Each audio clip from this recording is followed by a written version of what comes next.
نماز میں بے سکونی کی وجہ ہماری یہ بھی ہے کہ 10-15 منٹ کی نماز میں بھی ہم ادھر ادھر سوچتے ہیں. اپنے پسندیدہ بندے کے سامنے آپ ادھر ادھر نہیں سوچتے, اللہ کے سامنے کیوں؟ تو میں آپ کی تھوڑی بہت ہیلپ کر دیتا ہوں 3 ٹپس دے کر کہ شاید آپ کو ہیلپ ہو جائے ان سے.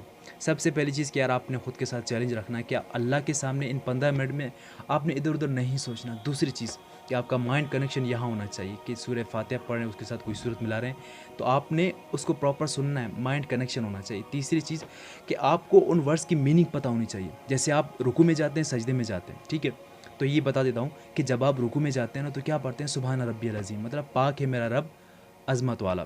سمع اللہ لمن حمدہ, اللہ نے اس کی سن لی جس نے اس کی تعریف کی. ربنا لک الحمد, اے اللہ سب تعریفیں تمہارے لیے ہی ہیں.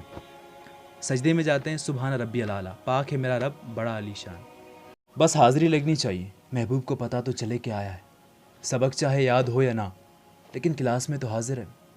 دیکھیں اگر آپ کو دعائے قنوت نہیں آتی جو ہم وتر نماز میں پڑھتے ہیں, کوئی صورت نہیں آتی, سورہ فاتح نہیں آتی, اگر نہیں آتی تو بہانے نہیں کرنے کہ مجھے کوئی صورت نہیں آتی, دعائے قنوت نہیں آتی, میں نہیں پڑھتا. آپ پر ہر حال میں فرض ہے.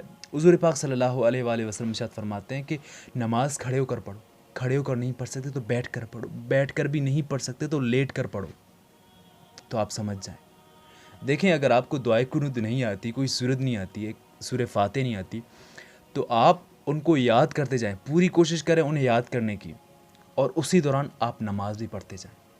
کچھ لوگوں پر کوئی غصہ کرے, ان کو کبھی غصہ آتا ہے, ان کے ساتھ کبھی کچھ غلط ہوتا ہے تو قسمت کو کوسنے لگتے ہیں, موت مانگنے لگتے ہیں. تو یار موت مانگے نہیں, بلکہ موت کو یاد کیا کریں, اور قسمت کو مت کوسیں, کیونکہ یہ تمہاری قسمت ہی ہے کہ تم امت محمد صلی اللہ علیہ وآلہ وسلم میں پیدا ہو.